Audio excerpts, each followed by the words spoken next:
You almost ready, Dan?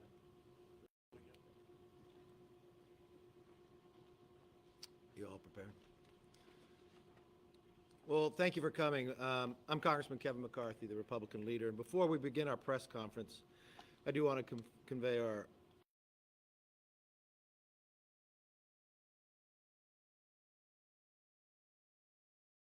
Houston. Behind me, you'll see a number of members who are serving in Congress and 2 members running for Congress. Those 2 members, Wesley Hunt, Morgan Luttrell, have served our nation. They know the importance of the strength of keeping a strong economy, building allies, but also standing up to threats, and why we're here in Houston today and what I want to talk about today. You know, for 50 years, the Chinese Communist Party has launched an assault on the American way of life, on our economy, on our jobs, on our companies, on our culture, on our institutions, on our very future. They've unleashed a pandemic, monopolized supply chains, stolen our jobs and intellectual property, and placed propagandists in our media, on our research centers, in our high schools, on our colleges, and even in our PTA meetings. Just look at what took place here in Houston. You know, Secretary Pompeo said it, if the Chinese consulate was a hub of spying and intellectual property theft, stealing from research institutions and companies in Texas.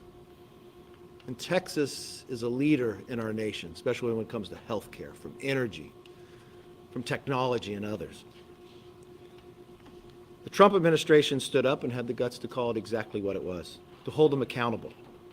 And think about it, if you're innocent of wrongdoing, normally a bonfire to destroy thousands of documents wouldn't be necessary. But that's exactly what we saw on top of the consulate.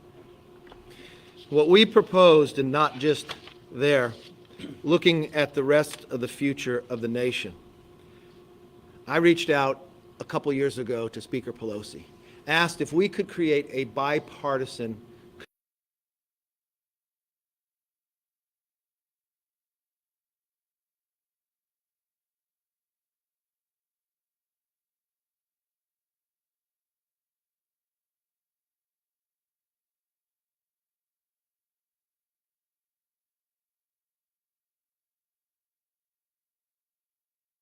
that we needed to move forward.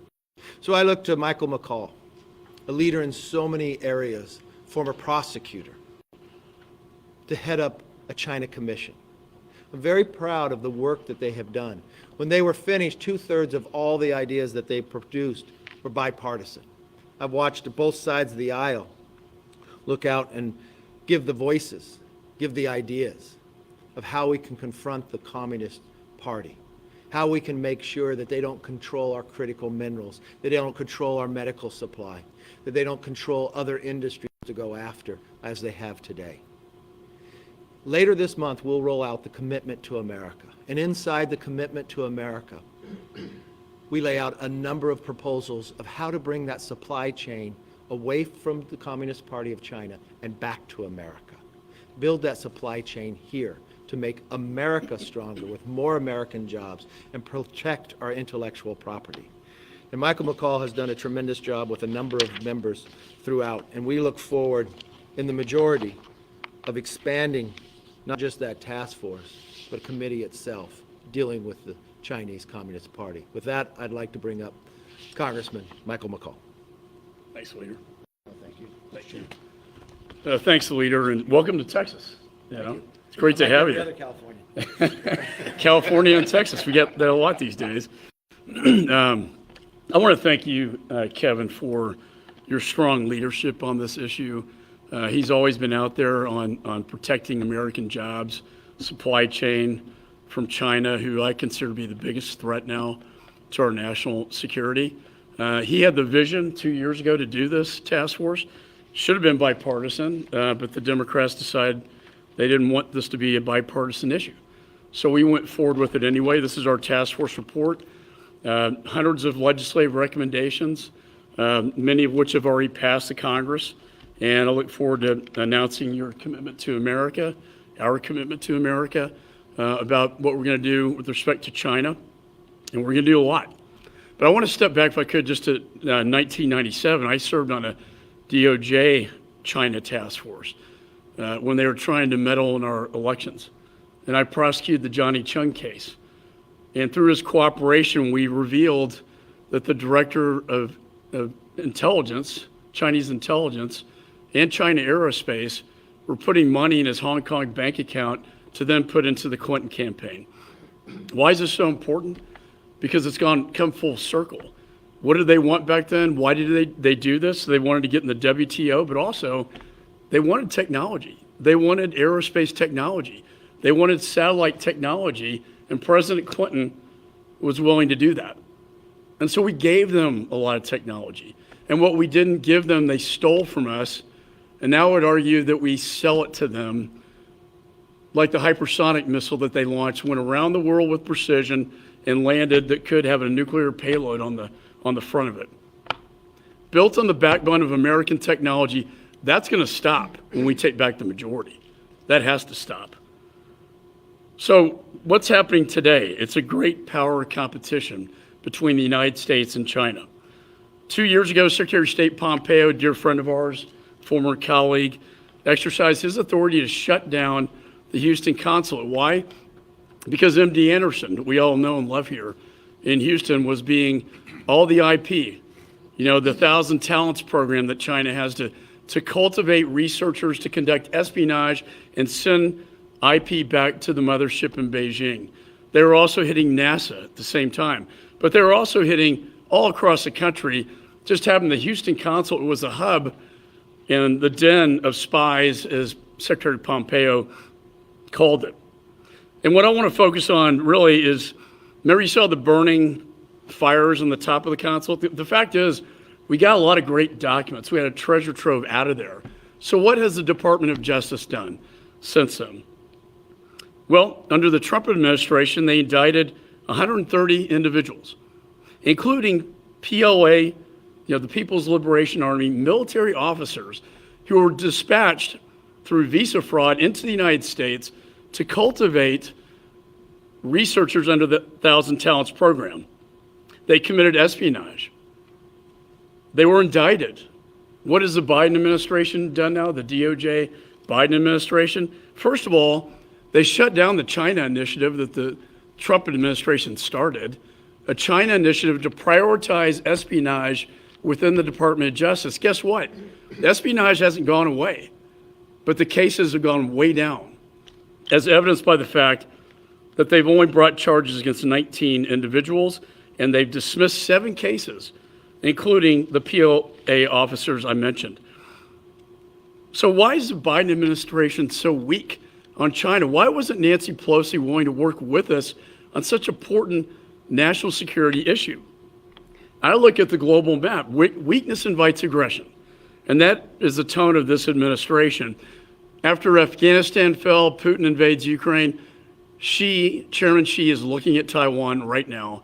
He's looking at the South Pacific, Indo-Pacific, to take back what my father's generation fought for, like when he signed the security agreement with the Solomon Islands, now is under the PRC's thumb, that the greatest generation liberated for freedom and democracy.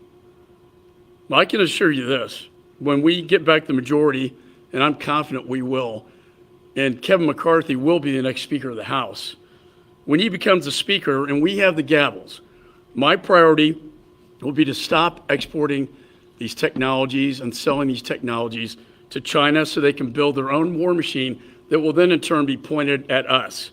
And the hypersonics are a great example of that. So let me just say that when we get the majority back, we're going to prepare America to win the great power competition against China. So with that, we have some great members and members-to-be here, and I want to start to introduce them. First, we have our 2 GOP nominees for Texas 38 and 8, 2 veterans of war, 2 war heroes, 1 Navy SEAL, 1 Apache helicopter pilot, Wesley Hunt and Morgan Luttrell.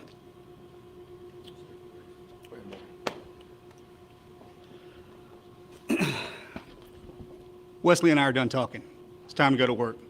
We'll see you in January. Thank you. Amen. Probably the 2 most popular nominees running for office right now. Next is a dear friend of mine. Y'all know him here in Houston. I can't say enough good things about Kevin Brady, a real leader, chairman of Ways and Means, got the tax cuts bill done that got our economy moving again. And we're going to miss you, buddy, but I know you'll be close, and it's still a good friend. So please welcome Congressman Kevin Brady.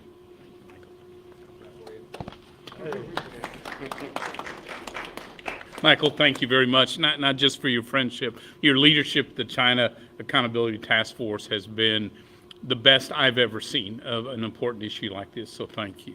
And to thank you, Leader McCarthy, for your strength and commitment to holding China accountable, not through talk, but through actions and words and deeds. And I also want to thank our host today, Chairwoman Cindy Siegel, and the Harris County Republican Party for the remarkable work they're doing to turn Harris County and return Harris County red and keep Texas red as well. Sure, President Biden says China, America's greatest challenge abroad is China. But what's he actually done to confront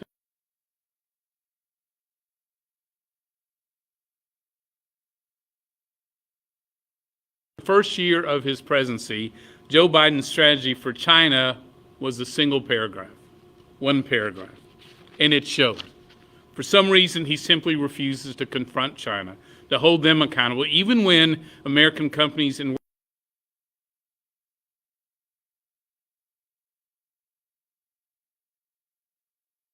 China play by the rules, or even meet its obligations, agreed to in President Trump's historic Phase 1 agreement to end China's brutally unfair trade practices. President Biden hasn't insisted, so China hasn't complied. And as a result, today, China continues to steal America's intellectual property with impunity, to force U.S. companies to transfer technology simply because they're doing business in China. They manipulate the currency and they erect American technologies and manufacturing for global dominance, like robotics, biotechnology, artificial intelligence, and transportation innovation. Yet this president is ceding those industries to China, refusing to compete and win against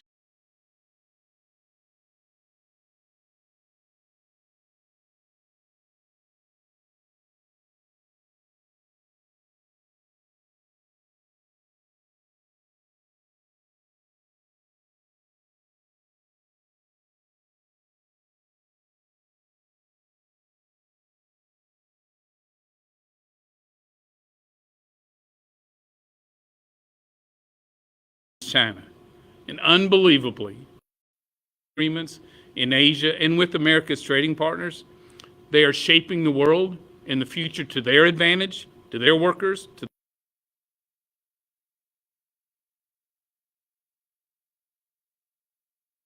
China's economic aggression around the world.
trade again.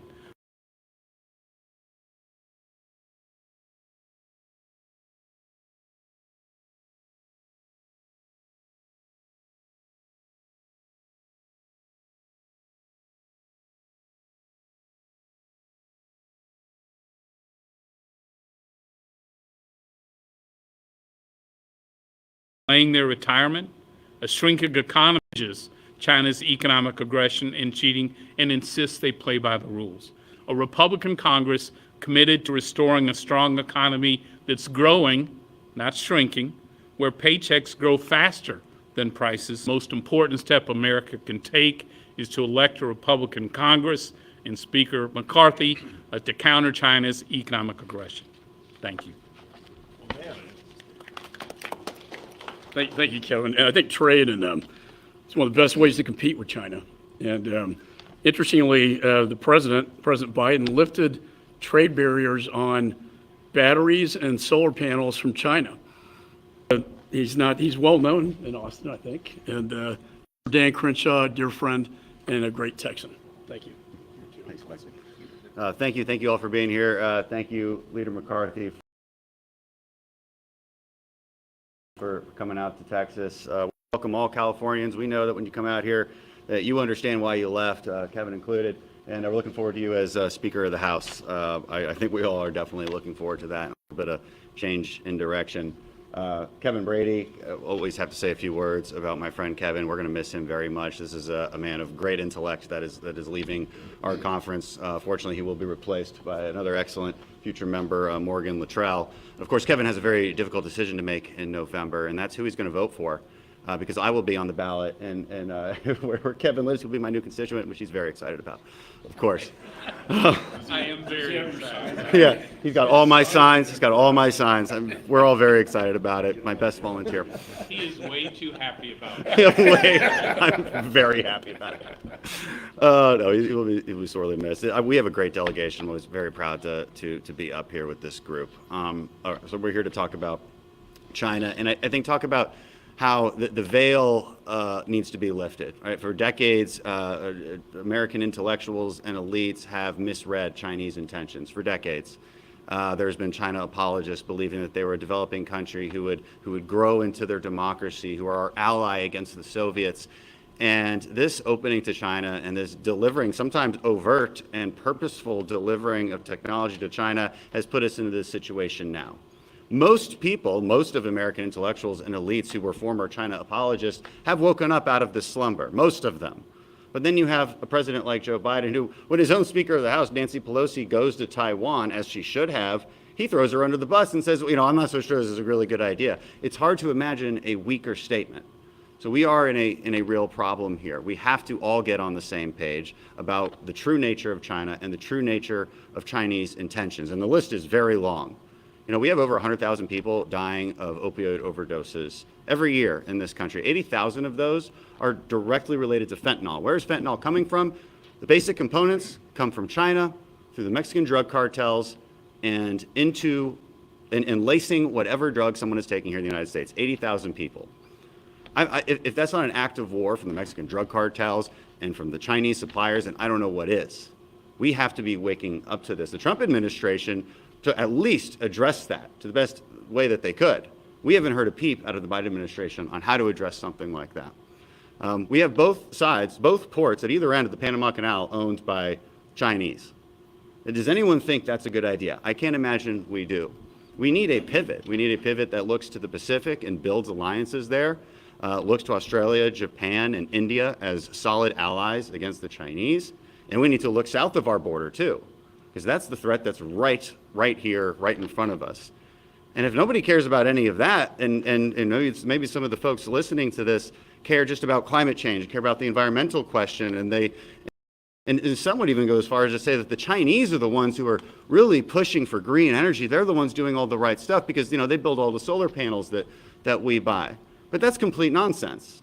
They are by far the #1 emitter in the world. They're at like 30%. The United States is at 13% or so and declining. For the past couple of decades, for every ton of carbon that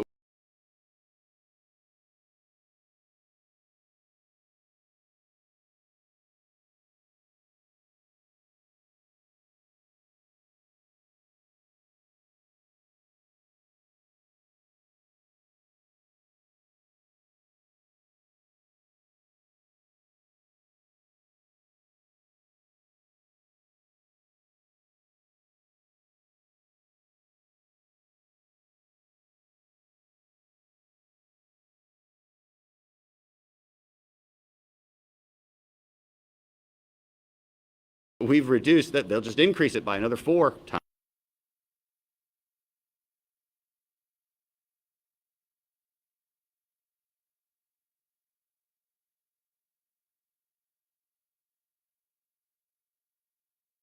In coal capacity, both in their own country and around the world, than any other country, by far. If you care about climate change, you care about the environment, then the number one thing that you should be going for is replacing coal generation with natural gas generation. Where's that natural gas generation going to come from? The United States. But nobody wants to believe that. People want to give China credit for their environmental standards, which is complete nonsense, and we have to be very vocal and very public about debunking that lie. It is simply not true. If you let Texas Energy the way, if you let American energy lead the way, we will reduce emissions, we will have energy security, people won't have to worry about their air conditioning coming on in the or the heat coming on in the winter, and Kevin can charge his electric car in California. I had to. Not this week. Not this week. Gavin Newsom doesn't want you to charge your electric car because their energy grid is failing. That cannot be our future. We have to be smarter than that. And letting the Chinese produce and export our energy to here is the last thing that we need. And I appreciate, Kevin, you setting this up, and I appreciate all my colleagues for their acute attention on this important issue. Thank you. Thanks, Dan. I'd say on the energy issue, we mandated sanctions on Nord Stream 2, Putin's pipeline into Europe. And what does this president do? He waives our sanctions.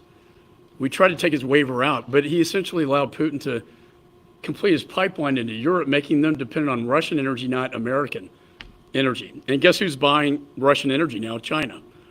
And there's a carve-out exception in the sanctions, just for that. So, Dan, thanks for bringing up the energy issue. Next, we have another great Texan who's from an energy district, and another dear friend, Randy Weber.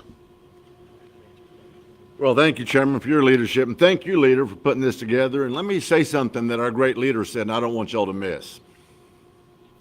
Nancy Pelosi agreed on the front end to put together a bipartisan task force on this issue. That's how important it is.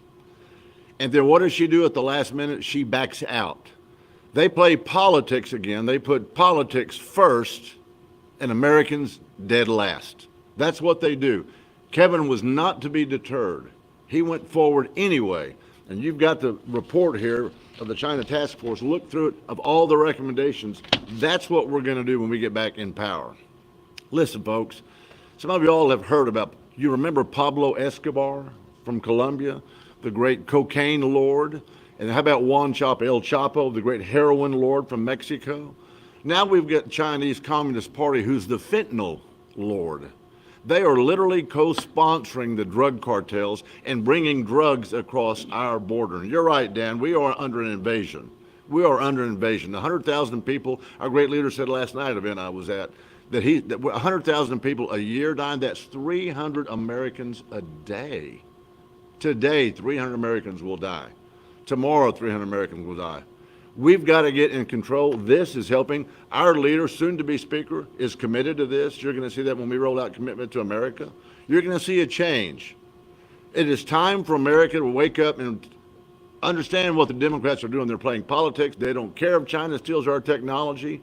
They don't care if the drug lords are making billions of dollars coming across the border, even the deaths of 100,000 Americans. They're playing politics. They want global warming and climate change to be their main issue. They want the Green New Deal to be their main issue. We won't allow that to happen. When we get in control, we'll be back to business, as our great chairman said. We'll be back doing everything right so that Americans will have a better lifestyle. It's time to secure that border and put America first. Democrats, wake up. I yield back. Thanks, Randy. Yeah, if I could just say, fentanyls are the #1 killer now of our youngest generation. And it's all coming from precursors from China into Mexico. Cartels cook it and make it, ship it across the border. My daughter personally has gone to 5 funerals of friends of hers not knowing what they were taking had fentanyl. And it's just, it's a tragedy that we don't talk about enough. Next, I've got Brian Babin, who represents the LBJ Space Center, the Johnson Space Center, NASA, who was actually impacted by the the Houston consulate trying to steal data and intellectual property from NASA. So, Brian? Thank you. Ladies and gentlemen, thank you all for being here. I also want to thank Kevin McCarthy for getting this thing up. And Michael, thank you so much. We really appreciate having the opportunity to come over here and tell you of this enormous issue. It's the greatest external threat to the United States today is Communist China. They're not our friends, folks. They've never been our friend. They use our favors. They use our technology. They use our innovation and our goodwill to turn it right back on it and gain dominance over the United States of America. When Republicans retake the majority, we will finally hold the Chinese Communist Party responsible for their efforts to destabilize America. The growing threat of Communist China is far more severe, I think, than the average American realizes out there and recognizes.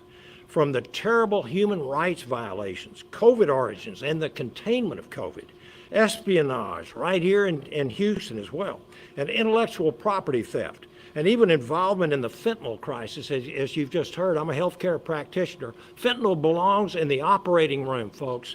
And we are seeing between the ages of 18 and 45, the main cause of death is fentanyl poisoning and toxic and overdosing.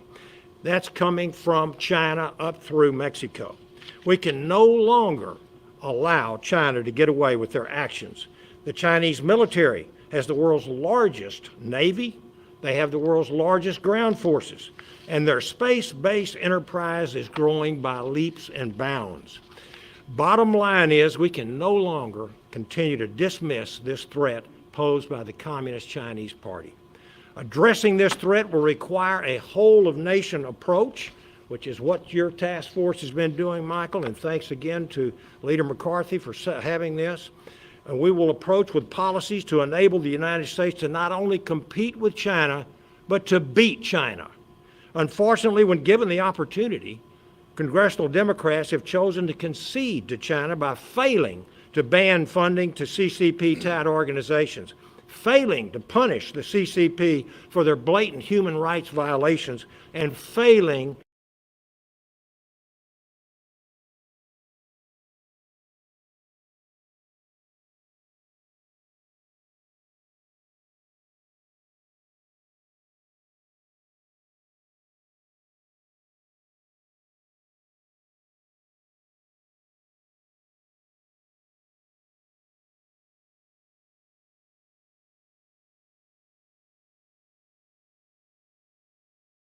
to strengthen our competitive edge over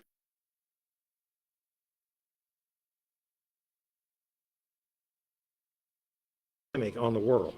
The Democrats have given China a strategic economic advantage by allowing them to spread their Thank you. It's a great point. The space race in the 60s was all about control of space against the Russians. Now, the big race is a space race against China. And so thank you for that perspective, Brian. Next, we have a non-Texan, but a dear friend at Texas. Where is he? There he is. Indiana. He's the chairman of the Republican Study Committee. And he also, I was honored to have him serve on the China Task Force, Jim Banks.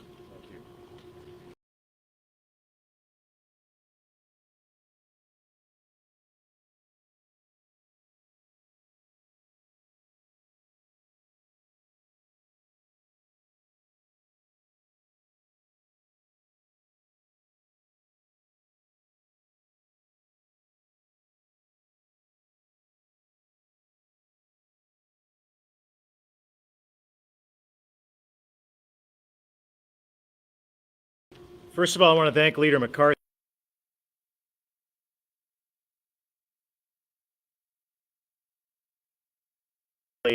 and economically, and that's the type of Texas, because you have so many great leaders who are in the forefront of so many of the important issues that we're faced with in Congress. And that's why I'm very proud to be here with all of you today. You know, in a few months, Washington is going to be a lot different. Speaker Pelosi is going to be enjoying retirement on a beach in Italy, right? Dr. Fauci's going to be working toward energy independence.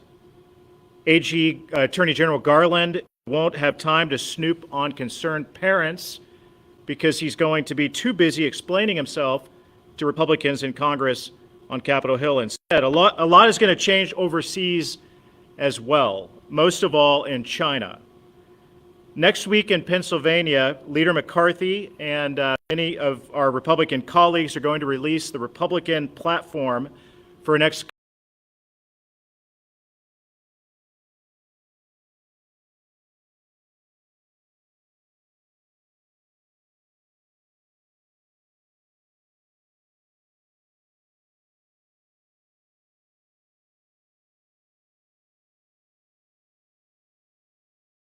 Congress a, quote, commitment.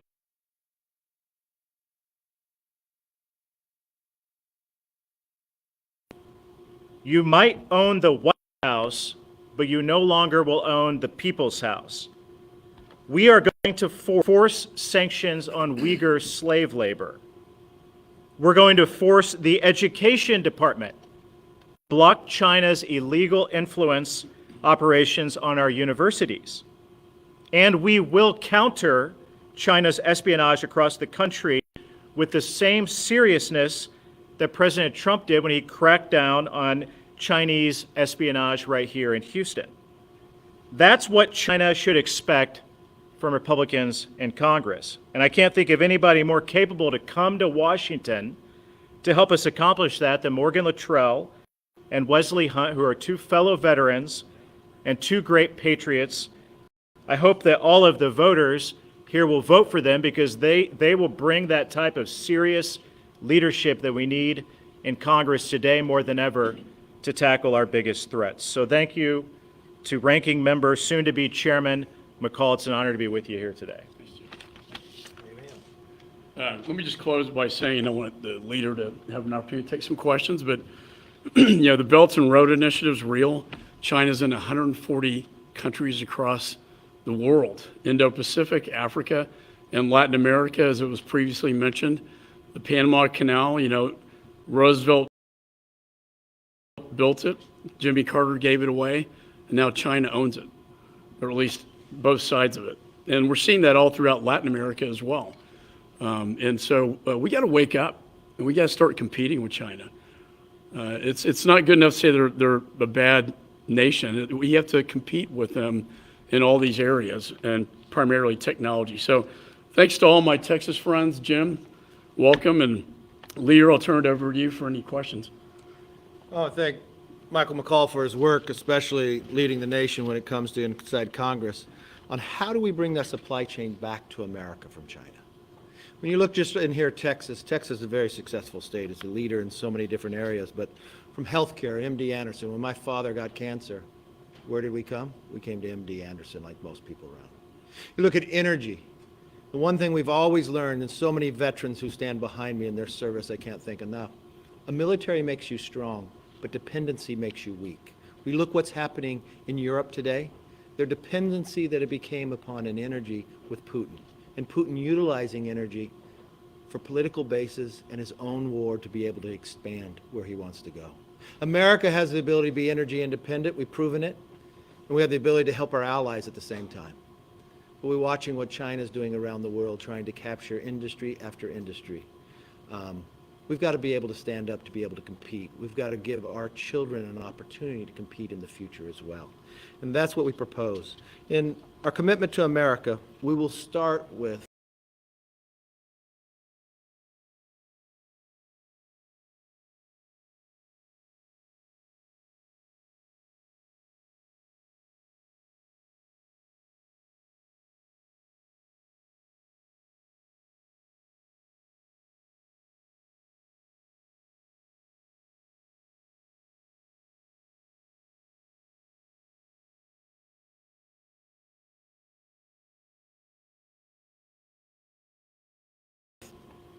an economy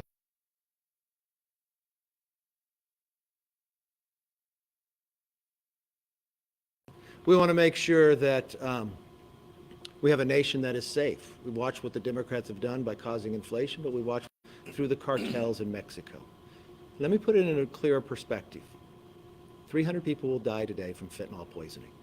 And don't think it's somebody else's children. It's all of our children. What's happening is they not think they're buying fentanyl. They may be going back to college and think they're getting a Xanax or dying each and every day. My question to the White House is, why is that not a crisis? I know the Vice President will be in Houston today. That's not far from the border. I wish he would visit it. I wish he would have a discussion with what's happening and a clear understanding to help stop it. We have a chance to turn this country around. We have a chance to make sure the next 100 years is the American 100 years. And that's making sure that the manufacturing jobs come back here.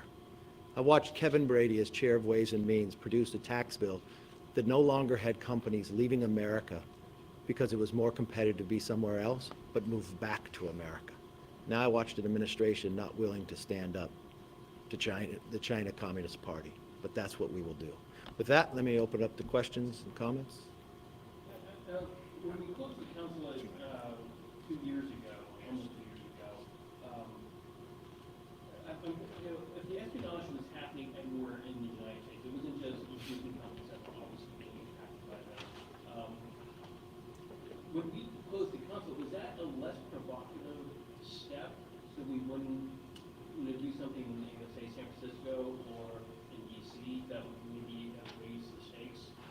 No, Were we too soft in what we did by just, focusing on Houston and not the rest of what China's doing in the United States? No, I watched the Trump administration for the first time actually stand up. Name me another administration that ever closed down a Chinese Communist consulate. And you watched what they did. They started burning. And why did Pompeo look and close in Houston? Because what they were doing, what they were stealing. The IP, what was happening in MD Anderson. We watched what they were doing in the energy fields as well. We watched what they do in our manufacturing. But let's take it a step further. They're inside Congress. We watched a Democrat member get appointed from Nancy Pelosi to the Intel Committee. We watched the FBI come to her and warn her of a relationship with a Chinese spy. She kept him on Intel. I've had that same briefing. I know there's two other Democrats who could serve on there, but Eric Swalwell should not be on the Intel Committee. If he was in the private sector, he could not get a security clearance. But the Democrats gave him a security clearance to all the secrets of America, which is wrong. Somebody else should serve right there. We've watched for a decade the individual body person who drove Senator Feinstein was a Chinese spy as well. And when you look at the history of Swalwell, the Chinese spy created a relationship when he was on the city council. If they have gone that far, think about what they were doing. But now we watched an administration back away from the prosecution of those of the Chinese that we've caught doing things in America they should not. We've watched them, have they continued to pursue other avenues to stand up to China? Or that we've just watched them give more money to buy more renewables made and manufactured in China from the hardworking taxpayers of America. Why don't we look to Americans to build those? Why don't we build the American jobs? And why don't we unshackle what's holding back our energy fields to make sure we're energy independent at the same time? When they closed that consulate 2 years ago, we did several stories with Chinese Americans here in Houston who were concerned about what that might do to relations with people in the community. Could you guys talk about making clear the difference between going after the Communist Party and Chinese Americans who are in this country, starting businesses, contributing to our economy, and active members of each of our communities? Thank you for asking that question, because I want to say to every single Chinese American, thank you for what you're doing. Thank you for being a part of this nation. And I want to say to everybody inside China too, I've been there numerous times. If you listen to my talk today, I never referred to just China, it's the Communist Party of China. And for those Chinese serving in America today, they have the same concern about a Communist Party too, for the lack of freedom. They have the same concern about when it comes to fairness, of stealing of IPs, stealing of the intellectual property that Chinese Americans have built a company. They would believe that's unfair. They would believe it's unfair when they steal and build and weaponize islands. They would think it was wrong for what they are doing with inside Taiwan at the same time. So we want to be very clear in our conversations. This is about the Communist Party of China. And I will spend a moment because of turning over to Michael McCall, because that what he has focused on time and again when we did the China Task Force. You want to touch any of this? Yeah, I mean, I think it's a very important point you're making. It's not the people of China. The people are under intense oppression, and their freedom has been taken away. What I find with all Asian people, and there are many in the Houston area, they were fleeing from something. And if you're Japanese, or if you're, from Vietnam, or you're from a lot of these other Asian countries, they don't like the Chinese Communist Party, and Chairman Xi is a threat to them.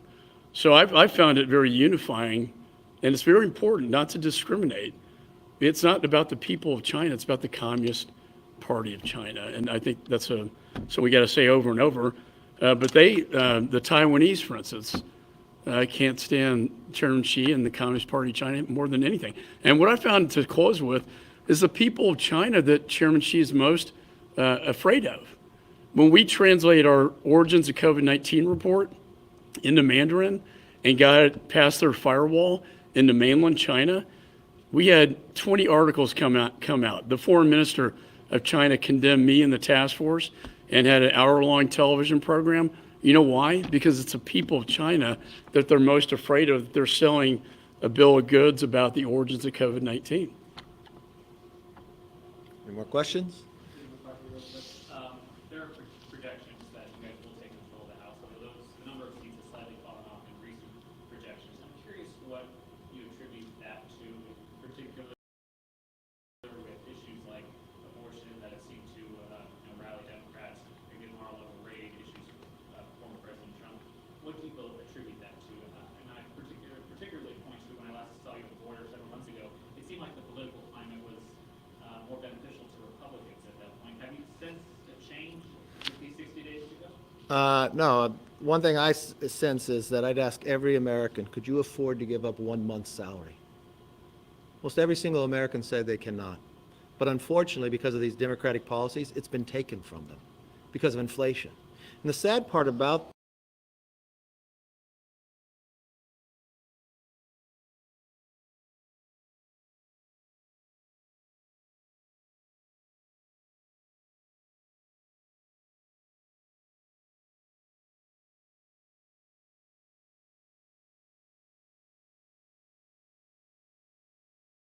this is Republicans warned them, but Democrats warned them.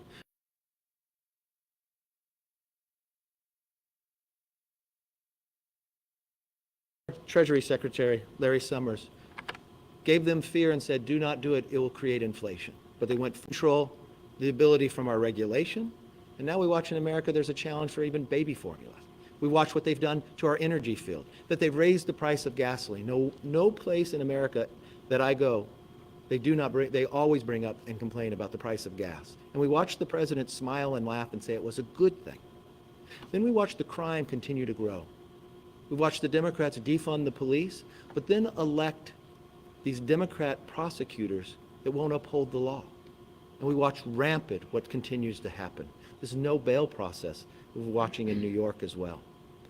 Then what we watched when Democrats took all power, they used the Department of Justice to call parents terrorists simply because they wanted to go to a school board meeting and have a say in their kids' education.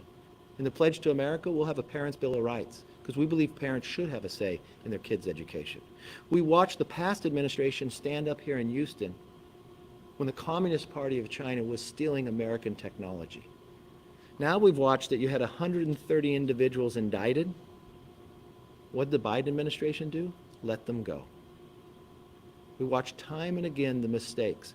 So when this election comes forward, I think Republicans are going to do quite well.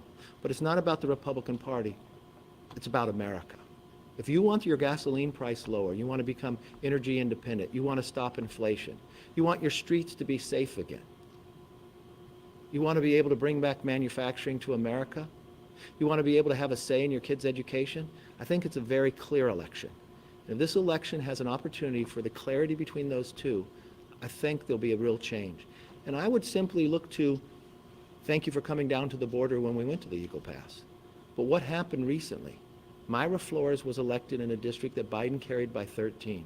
That's 84% Hispanic. The Republican Party has not represented more than 100 years.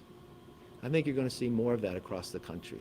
from Rhode Island to Oregon to more in Texas to California to Nevada to Florida. Why? Because people are tired of taking of their own money because inflation continuing to run rampant, gas prices continuing going up, and using government for political purposes. You know what the biggest challenge is? It doesn't just stop at the gas station. It doesn't just stop at the grocery store. Every day you go there, the price is higher. Why?